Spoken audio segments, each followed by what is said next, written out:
Here at sportsbookreview.com, and this is your National Football League show. He is Kyle Purviance. I am Donnie Seymour. We're ready to talk some football. This is the last division we have to go over, and what does that mean for us? That means football, Kyle. Going to start next week, and I'm excited.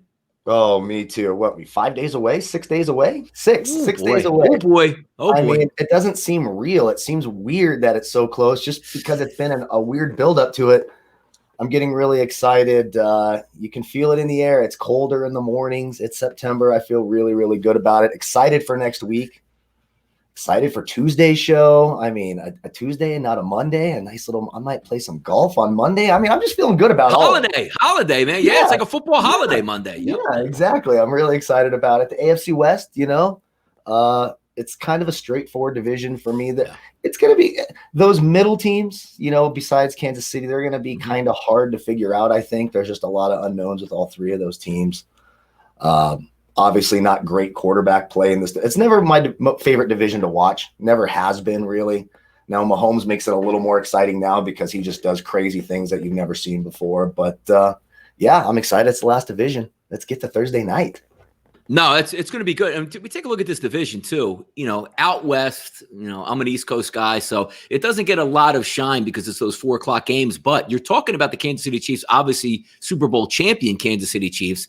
They're loaded back up again for another run. They paid everybody and said, look, the getting is good right now. And over the next 3 to 4 years, we're really going to try to stamp it in here and try to, get another Super Bowl, maybe 2 Super Bowls out of this. Chargers, Broncos, Raiders. It's a shame because a lot of the pageantry this year is going to be gone because I love watching games, Kansas City Chiefs at home, that roaring atmosphere at Arrowhead. And then you take a look, obviously, the Denver Broncos, live with, 75,000 people at their stadium and the altitude. And then obviously you have the Chargers moving into a new stadium. You have the Raiders moving into a new stadium. Those would be sold out places that even though, sold out for the Chargers, maybe 50% will be from another fan base, but still nonetheless, beautiful stadiums that we're not going to get that whole impact because they're going to be empty at this time. But that doesn't mean, Kyle, we can't find winners, and that's what we're going to do for you this year. Keep in mind, folks, Kyle and I are going to carry you guys right through to the Super Bowl. Next week, it all kicks off with our flagship show on Tuesday. And then after that, we are going to be live all night long for Monday Night Football,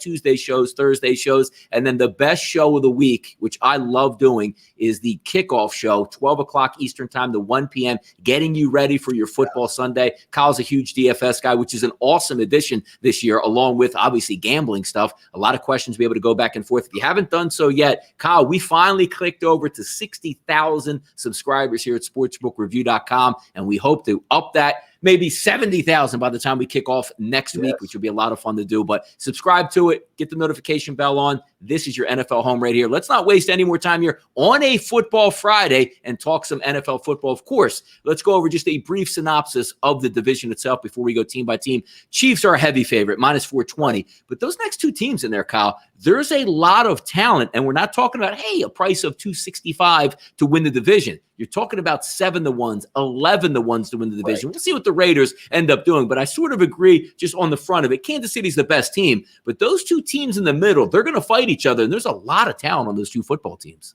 There is. The big question is going to be the quarterback position. Obviously, Phillip Rivers is gone in San Diego. It's the first time in, 20 years they haven't had a Hall of Famer or future Hall of Famer with either Breeze or Rivers at quarterback. So they went with Tyrod Taylor. He has been the quarterback of a playoff team with Anthony Lynn on the staff back in Buffalo. Then you've got the Broncos, and, they're loaded at a lot of positions. The question is, can the second-year quarterback come in?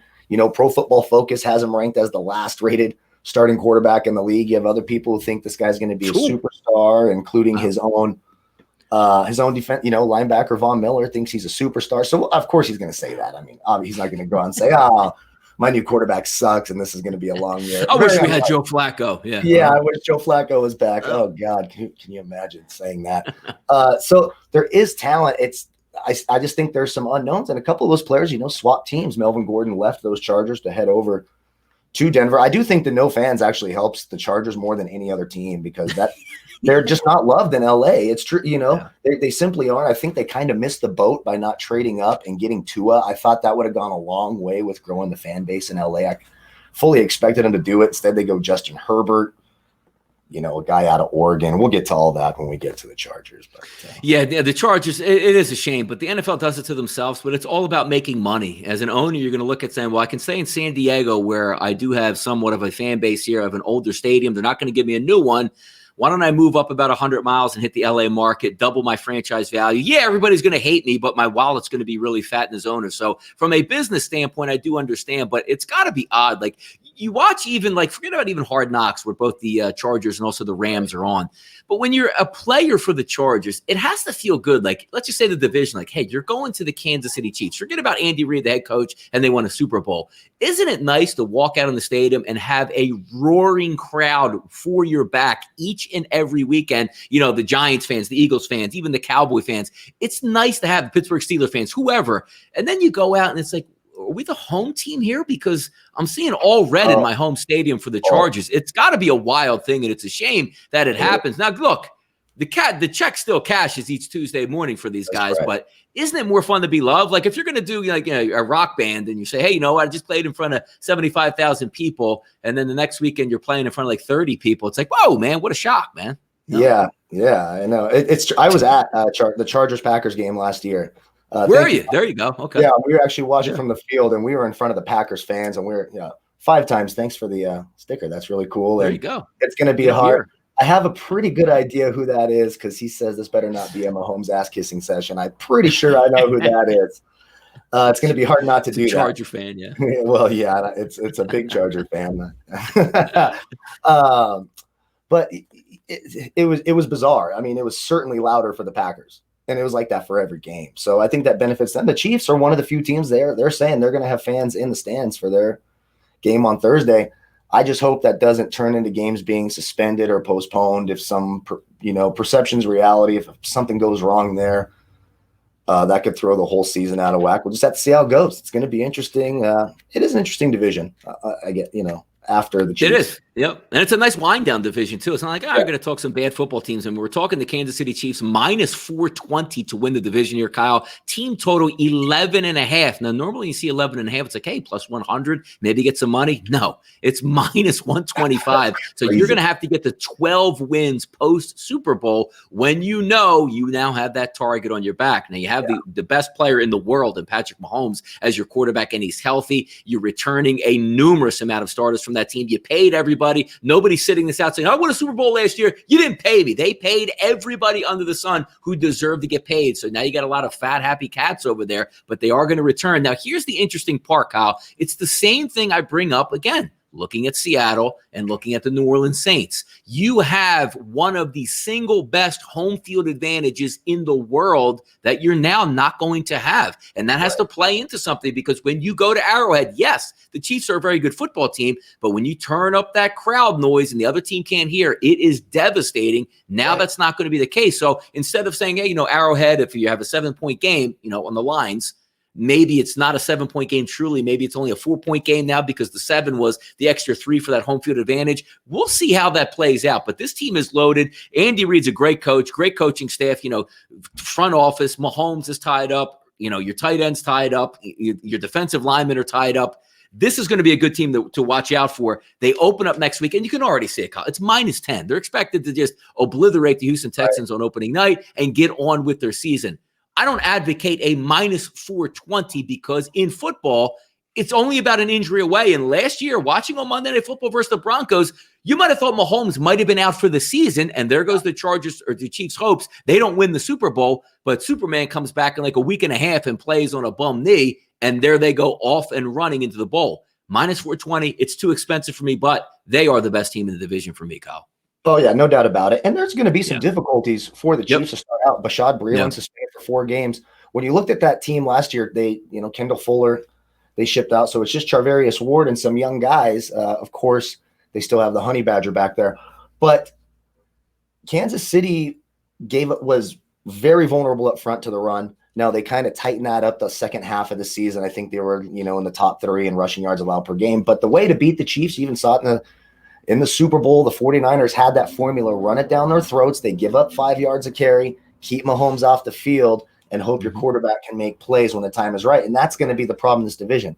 Can guys like Tyrod Taylor, Drew Lock, and Derek Carr make the plays against the Chiefs because the Chiefs are going to put up points. So even if you have the right formula, you got to put up the points. I went through, I think they go 12-4 when I went and looked at their schedule. But I mean, you talked about it, one injury. So if it ends up being Matt Moore for 8 or 9 games, is Matt Moore still, he's right there with the rest of the quarterbacks in the division, right? You're not like, oh, the Chiefs all of a sudden have the worst quarterback. You're like, I mean, it's Locke and Taylor and Derek Carr, who I'm not a big fan of. So I do worry about that secondary earlier in the season. It could be a little bit of a trap in that Thursday night game against the Texans. Everyone's bagging the Texans and everyone's high on the Chiefs. That feels like a trap to me, especially when your secondary is not going to be at full strength against a guy like Deshaun Watson. So that would be maybe where I could see maybe 11-5 if they lose week 1. But when you go through the schedule, it's not overly tough. They travel the fewest miles in the division as well. I mean, you have that week 3 game against the Ravens Monday night, which we all can't wait for. Just hope everyone's healthy for that. But then, you got a bunch of you got the Chargers, the Texans, the Raiders, the Bills. You would still pick them as the favorite over the Bills, but that'll be a tough game. The Jets, the Panthers, the Raiders again, the Broncos, the Dolphins. So there's a lot of wins on here. For me, I'm never going to bet a minus number over 11.5. It's just a total pass. I'm just going to pass on the Chiefs. There's not enough value there for me.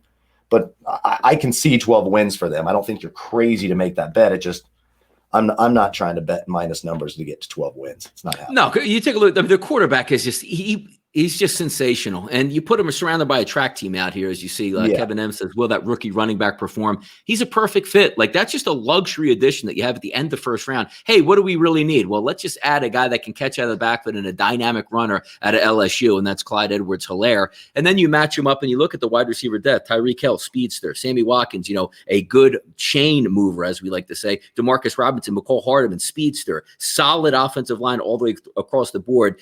Duvernay Tardif did opt out with COVID, but again, it's a guard. You can make up that, they did sort of distance. Yeah. Mike Remmers, Kalechi Osum, they brought in some linemen there. No, but when I look at that, and he watched, because last year, and again, we're talking about opening night next week, where we're going to be firing real bullets as of Tuesday, trying to break down this game and find some things. What's the last image that you had of the Houston Texans getting smacked by Kansas City in Kansas City? And now you're saying, okay, so now we have a healthy Kansas City team going against the Texans. You expect a lot of the same, but I got to tell you, when I first saw that line open up at -10, and I'm saying it's amazing, man. 10 points here. And that's it. We like to bag on Houston. There's still a lot of talent there, but 10, that means they're expected to win by roughly 2 touchdowns on opening night. And that's going to be a lot of fun to watch. But overall, they're built to play from ahead. And you called it correctly. You're not going to run the ball in the Kansas City Chiefs and say, we're just going to end the Kansas City Chiefs, because chances are the Chiefs are probably up 21-10 on you by late second quarter. So good luck running the football in that end. They're built to get after the pass rusher, make some plays on the back end, but make no mistake about it. Andy Reid is a dynamic play call, and since he left Philadelphia, really added to his arsenal, and he has everything at his disposal to destroy you. As we said, the tight end, top 3 in the NFL, the wide receiver core as a whole, top 5 in the NFL, quarterback, number 1 in the NFL. Then you add that switchblade at running back. Now they're going to be tough to beat. If they're somewhat healthy during the season, they're going to get that 12 wins. But again, it's football. You don't know. You lose the quarterback. It's all downhill. We're not talking about a 9.5 where Matt Moore can come in hey, guide us to a couple victories. He's going to really need to excel. It's the Chiefs for me in this one. And they're just I would lean towards the over, and even though it's ridiculous, but I'm not going to pay the -420 for the division. It's too high. Right. And I agree. That's why I have them at 12. The over, but the 420 is too high. They mentioned the Fresh Prince of Hell-Air. He comes over. Now, probably the most marquee opt-out in the offseason was the running back for Kansas City, Damian Williams. So they brought in DeAndre Washington. I kind of thought he would be that number 2 back. He can fill that role as a pass catcher, et cetera. It looks like they're going to cut him. So if something does happen to this rookie running back, you're looking at guys like Darrell Williams. They'll probably re-sign Spencer Ware. They've already cut him, but if something happens, you can, rest assured Spencer Ware will probably be back with the Chiefs. They do it every single year. So there are some questions at running back. It would have been really nice to have both Williams and the rookie. I thought that would have made them even more potent. But by all accounts in camp, he looks amazing. I guess he caught a deep touchdown yesterday at practice, or the day before in practice. He's the perfect fit for the offense. He just needs to stay healthy. I thought they drafted pretty well. They got some linebacker help in the second round. The kid from Mississippi State. They were the number 1 team against the spread last year, even considering Mahomes was hurt and kind of not full. There's just a lot of things to like, not a bunch of huge losses. again, it's those first 4 games where, their secondary is going to be a little bit thin. And once Bashad Breeland comes back, they're ready to rock and roll. It's hard to pick another team to win the division. No, it is. And that's we're going to move on to the 2 teams that I think are the most intriguing in this division. We know the Chiefs are really good. They probably have a great chance to repeat as champions.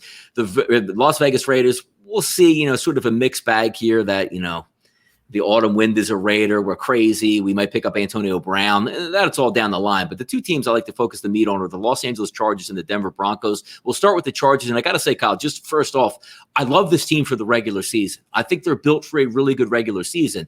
I'm not a huge Tyrod Taylor guy, but Tyrod Taylor is the guy that's not going to beat you. If you need a 3rd and 6 and he's converted with his legs, he'll do that. He's not going to throw the interception, but he's not going to go gunslinger mode with Brett Favre either. You lean on that really good defense. You throw it around to some of those decent wide receivers that you have. And I look at the team total for the Chargers. Now, I don't like the plus 700 because I don't know if they can, obviously, unless you have some catastrophic losses for the Chiefs, I don't think they're going to compete there. But taking a look at a team total of 8 plus 100, I think that's very doable. Now, you do lose Derwin James, which is a shame out of that secondary, but you made some nice moves out here, getting Chris Harris to come over. You still have some other, Desmond Kings, Casey Hayward Jr., one of the better cornerbacks out here. You added linebacker through the draft. You have an unbelievable front 7 athletically, and you're talking about like Bosa and Ingram rushing from the outside.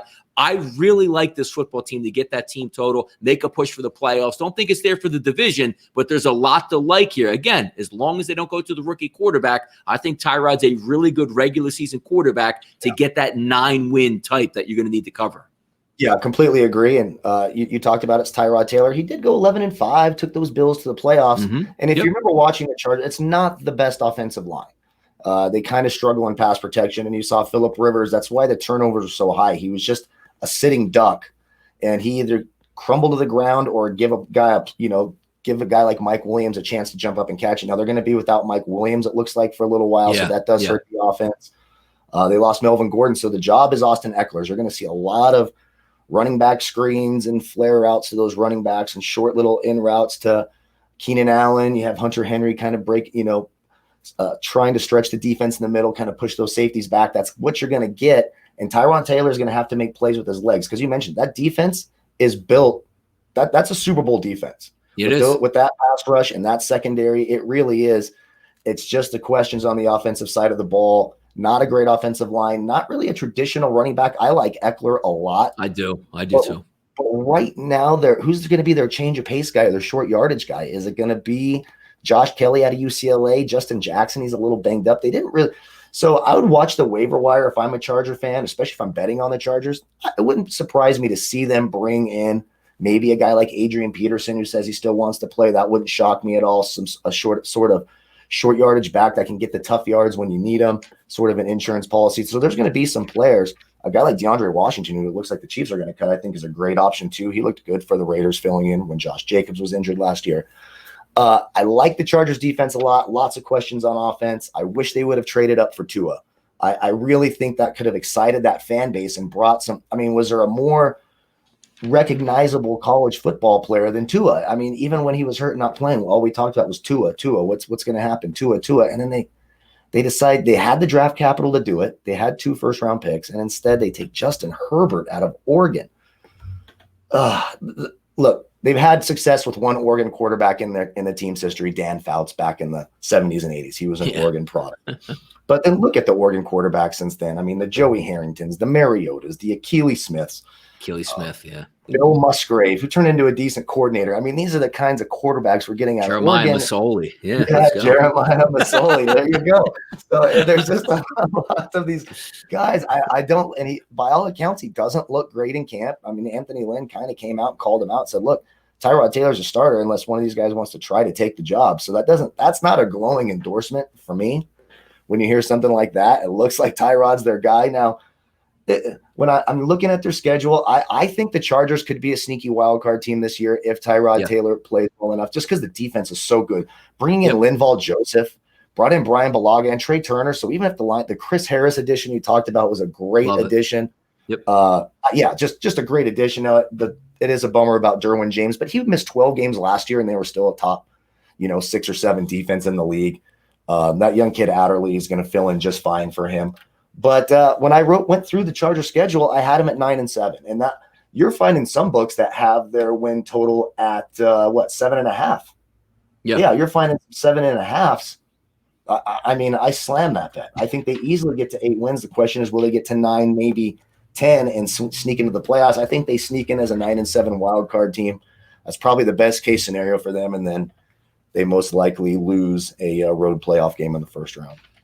Yeah, no, I'm high on them as a regular season team. I think they fit perfectly. Now, do you want to press the issue? Because the same thing when you looked at the Buffalo Bills when they had that run to the playoffs, still got beat out by Blake Bortles once they actually got to the playoffs. But that's kind of what you get from Tyrod Taylor. He's going to be able to win those 21-14, 21-17 type games where your defense will keep you in it. He'll make enough plays with his legs to keep it moving forward. Championship caliber, probably not. But I actually don't want to see Herbert on the field because if I'm taking a team total, I want the steady hand each and every week. Not like, hey, he's got to take his bumps out here. He's got to start learning. And, there you go. So you go from a 5-3 team, lose a couple in a row, and there goes your total up in smoke. As long as Tyrod Taylor plays for this football team this year, plus 7-1 to win the AFC West. I don't like that much. But again, I'm talking about 8 wins. I think they can get to 8 wins, which would at least give me a push. 9 wins will secure that championship, will secure the total for the season. I think that's actually doable. Now, if we keep moving forward to the third team in this division, there's a lot of talent on this team, and that's the Denver Broncos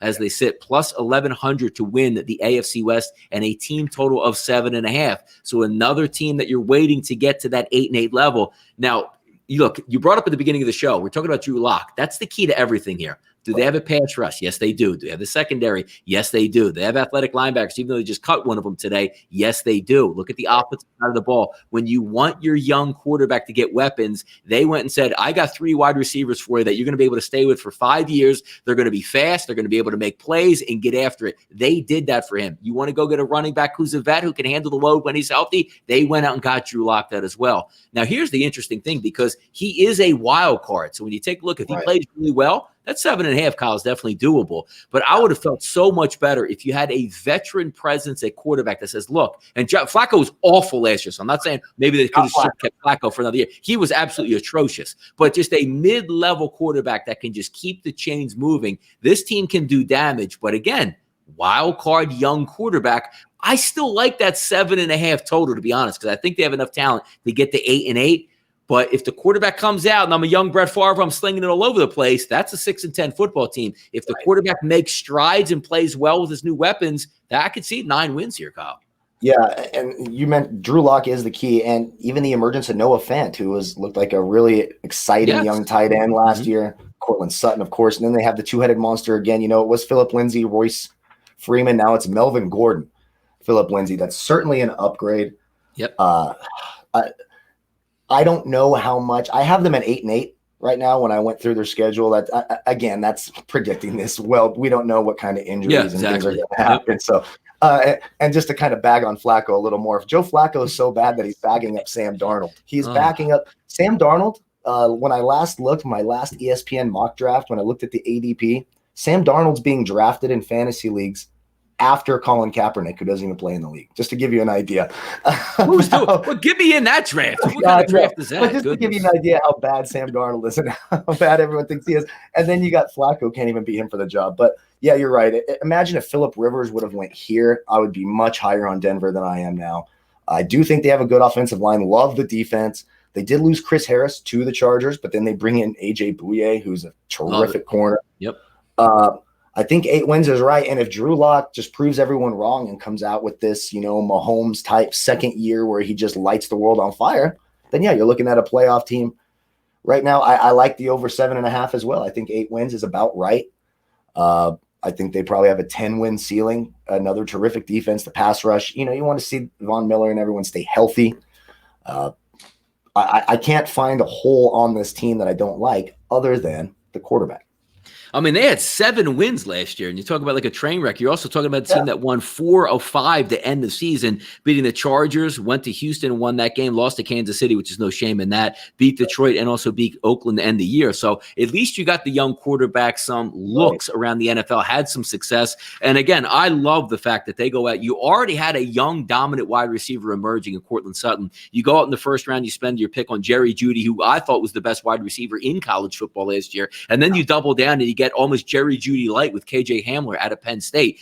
Now again, the 6'1" and 5'9", they're not little guys, but they are speedy enough to get in and out of their breaks where you set up a screen, you throw a 5-yard out. These guys can take it to the distance and get big chunk plays to go along with Cortland Sutton, who seems like just throw it up in the air and the kid's able to go out and get it. You have a nice tight end trying to rebuild that offensive line, and you're going to have some elite pass rushers, Bradley Chubb back healthy to go along with Von Miller. This has the makings of a pretty good team because also Vic Fangio, the head football coach, defensive mind, he'll have those guys ready, but it does come down to the quarterback. Do I like him to win the division? No, I don't like him to win the division, but at 7.5, I think there's a realistic shot for me, Kyle, that they get to that 8-8 number. Yeah, I completely agree. And again, if you're just some people out there like, I'm never going to bet on the Chiefs, especially with that number, and I get it, and you're hell-bent on betting on the AFC West. So it's going to be the Chargers or the Broncos. I would probably lean the Chargers. I like a little bit more right now, but the Broncos certainly have it in a Drew.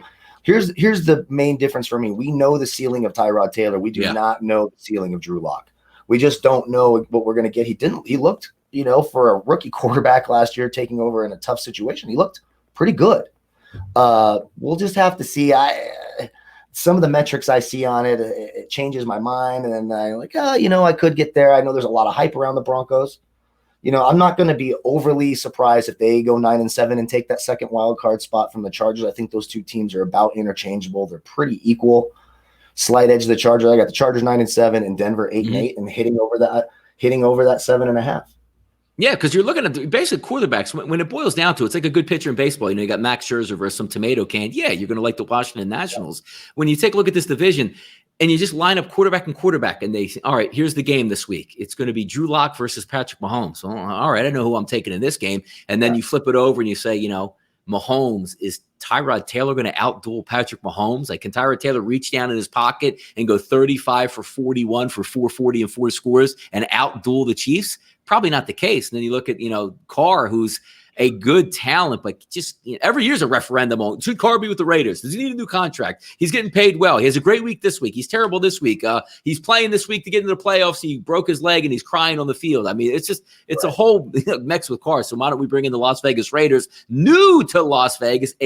I mean, you want to talk about a new stadium that comes in. You look at the Rams Stadium with the Chargers. It just looks like a big airplane hangar. It's gray inside. It just looks like it's an Amazon, pit stop where they should just be stacking boxes and having drivers in and out. When you look at the Raider Stadium, that looks like it fits the Raiders. It's black. It's in the middle of the desert. The inside's got the black and gray seats. Everything about it. You have the huge, not light post, the flame on one side of the stadium for Al Davis. It has that Raider mystique in here, and the fan base in Las Vegas is excited for the Raiders, where I don't know if they're excited for the Chargers and the Rams so much in LA, which being such a transient city. They sit at 1,200 to win the AFC West, which I don't think they're going to do. Their team total is at 7.5, and I'm automatically going to take the under. I know the Raiders were waiting to get to Vegas to spend some money and to, expend their draft picks that they traded away the past couple years and try to reload this team. I don't think they're there yet. But again, it comes down to, is Carr going to take that progression? Because the old adage goes with John Gruden, his favorite quarterback, Kyle, is his next quarterback, not the one he actually has now. And that's going to be the issue. I have them pulling up the rear. I don't see them being as talented as the Broncos, the Chargers, or even the Chiefs. And I think they deserve to be in that 4th place slot. And I don't think they're going to get that team total of 7.5. They stick out. Best case scenario for me, probably 7 wins for them. Yeah, I have them at 5-11. I'm not a Derek Carr believer, never have been. He had the one good year, then he got injured. They went into the playoffs, and it was what Matt McGloin had to start. Mm-hmm. It's been downhill ever since. Plus, he cost me a very, very crucial fantasy playoff game with a fumble that they had. Comes down to. It was a late score correction after the game, and I'm like, that idiot Derek Carr fumbled, and so I've never forgiven him. Not a Derek Carr fan, and really the problem is, they just lost their number 1 receiver Tyrell Williams, so now it's a really young core with Nelson Aguilar kind of being the veteran. Come on. I mean, who's he going to throw to? Now, Darren Waller is an excellent tight end. They brought in I don't hate the free agents that they brought in. I thought they did a good job addressing some of their needs. They're terrible in the secondary. They're going to be very, very young. They just released Prince Amukamara. They're going to get less 15-yard penalties because Vontaze Burfict is finally gone. So, they won't be giving up 15-yard chunks every other drive while he's trying to kill someone on the field. Mm-hmm. So that's good. But Demarius Randall, I thought, was a nice addition coming over from Cleveland. He was a good safety for them and a good secondary. Jeff Heath, a bit of a veteran. Nick Kwiatkowski, I don't mind that. Malik Collins. But you kind of see when you bring over this many sort of like players you're going to start, Raekwon McMillan, it doesn't really work. It's like the Washington footballers type strategy that they would have in the 90s. Always bring over all the free agents and try to throw them together on the field, and then they'd win 6 games. And so I think there's a lot of work still to be done. I think Gruden, I think they overachieved a little bit last year, if I'm being honest. I do think they have some talent. I don't know how you're supposed to have those young of a receiving core with an inconsistent, unreliable quarterback, a great young running back, Josh Jacobs, looks like the real deal. If he could stay, he hurt his shoulder at the end of the year. But that defense, I was surprised when I realized they were the 8th best rushing defense in the league last year. But you really have to look at that. That's because teams knew they could line up and throw the ball wherever they wanted on this team. And that's going to be the case again. It's going to be, Trayvon Mullen and the kid they drafted out of Ohio State, Damon Arnett, who could be really good, but that's a tough position to translate to in the NFL.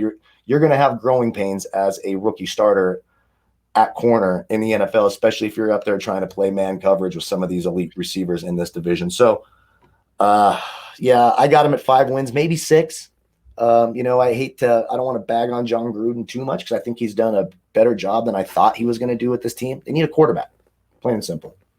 No, you're right. Red Williams says the Raiders just cut Demarius Randall today, and you're looking at the preseason lineups there. He was expected to be a starter, so obviously down a guy. You're going to get a lot of surprise in this COVID era where we haven't seen guys in training camp or what's going on. You're going to get a lot of surprise cuts here coming up. And keep in mind also tomorrow the cut down is, I think, Eastern time, 4:00 on a Saturday. That's when you have to get down to that 53. Then you can go back and make some moves, maneuver, and get your practice squad together for the season. But that'll be really interesting to watch. And Kevin M says Gruden's going to be on the hot seat soon if he doesn't start winning. His seat's not going to be hot at all because that $100 million guaranteed contract, they ain't getting rid of him halfway through it and say, we're going to cut a check for $50 million for you for the rest of the way. So I think he'll be there. And the one thing you can say about the Raiders is, and this is, Derek Carr, as I said, referendum every year. Should he be the quarterback? Should he be? Oh my God, he looks great. Now he doesn't look so good. And he's finally get the offense down, but they struggle because you saw last year, 5 out of 6 games to end the season. They took the L. And I always have to say, are you really that good a quarterback when people mention your name and call you Derek and Dave 50% of the time as if they don't really know who you are? Like, we know Eli Manning. You ever said like the Giants starting quarterback Peyton Manning? Never. It's Peyton and Eli. But when you look at Derek and Dave, they're the same guy because they don't distinguish themselves. They look similar. They both start with a D. And that's how you know it's bad, because if you were a dominant quarterback, if there was Rob Mahomes on the Dolphins, you would never be like, oh, Rob for the Chiefs. No, that's Patrick Mahomes. He's a really good quarterback. So that's the way I leave it with Derek Carr. Yeah, exactly. You know what I mean? Like, we're not going to confuse really good quarterbacks with names, even though they might have something similar. I mean, again, we're going into another year there with the Chargers. It finally is over. That first year Kyle was doing shows, I called the Los Angeles Chargers, the San Diego Chargers, damn near every time and I'm like, you know what? I'm so set. I don't think I can ever make the adjustment, but finally they're turning into the LA Chargers for me as opposed to being San Diego. But Derek and David Carr, the same exact things. But I just don't see positivity out there. And maybe they would have had that charge being at home, 80,000 fans. They now have a dome, so it'll be probably ear splitting for their first year. That's not going to be the case with any fans in the stands, so they're not going to get that bump. But having said that, this is one of those divisions where going on the road to Denver is so tough because you have the altitude and the fans. Going on the road to Kansas City because you have Arrowhead's probably the loudest place on earth. Maybe it's a little even keel where they're saying like, it's maybe not that be a bad of idea, even though we would have a nice home field advantage. I'm looking forward to the Raiders being at home. I think it's cool the Vegas Raiders are in the desert. Me too. But that doesn't equate to wins and certainly winning the division. So if we look overall at this division as a whole, if Patrick Mahomes is standing upright after 16, 17 weeks, they're going to win this division easily. But I am kind of excited here to see how the Chargers play up, but more importantly, the Broncos, because I think they're next at wide receiver. And if Locke progresses into I don't even need to be great, a good quarterback in the NFL over the next 5 years, Denver's going to be fun to watch. So if we're looking at team totals out here, Kansas City you need 12 to cash. I'm going to stay away from that one. But I do think both the Chargers and the Broncos can get to that 8-win mark. So at least you win one and maybe push one. I'm not high on the Vegas Raiders. 7 wins seems about right for them. So I'm going to go under on that one. Yeah, I agree. And Abel, I'm sorry. I know you're a Raiders fan out there, and I want to root for a team in Vegas. You don't know how much I love the city of Las Vegas. And I want to root for them, but Derek Carr just isn't very good. There's too much turnover, and it's a young secondary. So I have him at 5 wins.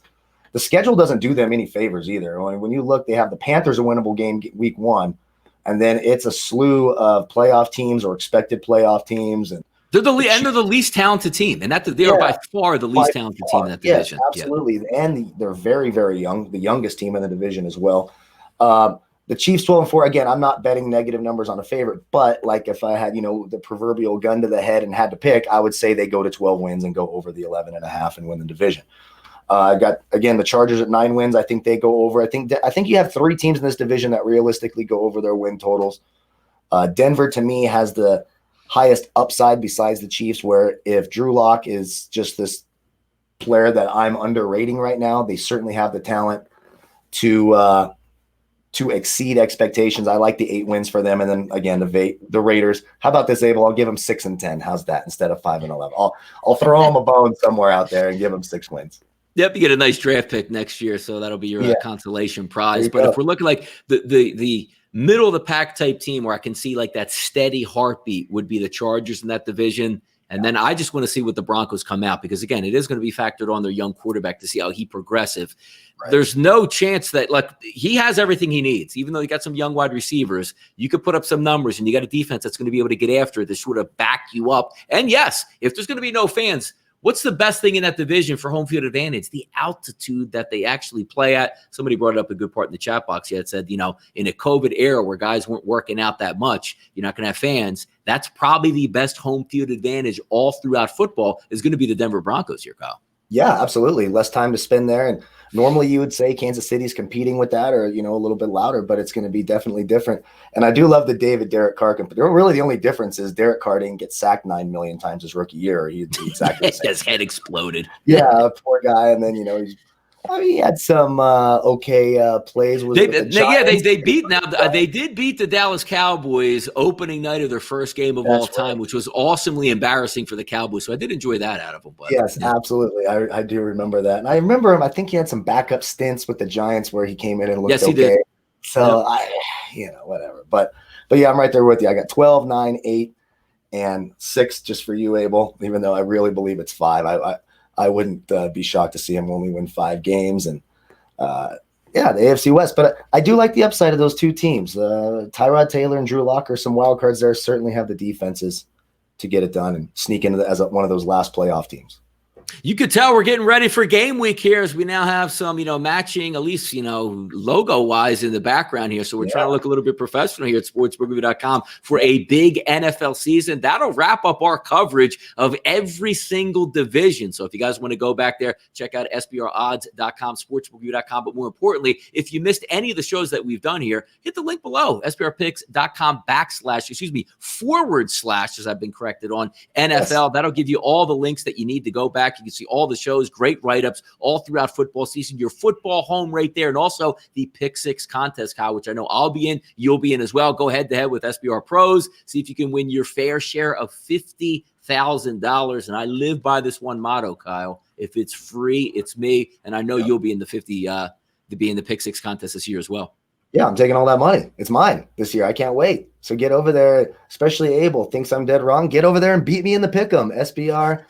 SBR.com / pick 6. I actually researched that for a little while. I'm like, why is that a forward? I swear that's a backslash, but no, it does go up forward. And it's a whole I've always said backslash. Nobody's ever corrected me, but I saw somebody else say it's a forward slash. So I don't hit the link. I'm sure if you backslash or forward slash, you're going to find SBR somewhere out there. But it's kind of funny when we talk technology of how it goes. But next week's a big week for us, Kyle. We kick off our marquee shows on Tuesday. We'll have guests, we'll have lines makers, different people popping in. And the most fun part about it, too, is we are going to be the Monday Night Football hangout right here on the channels, both me and Kyle. And keep in mind, there's going to be no show on Monday because there's no Monday Night Football. But the following Monday, a doubleheader. I'm going to need 4 to 5 monsters. But, hey, we've waited long enough to see football. It'll be nice to sit on camera for like 6 or 7 hours and watch some Monday Night Football together. So make sure you join us here. But, again, as I said, it wraps it up. That is our preseason edition. Next week is game week when we kick everything off. This is your place to be at sportsbookreview.com. He's Kyle Purviance. I'm Donnie Seymour. We are sportsbookreview.com, and this is your NFL show for the season. Join us next week. Take care.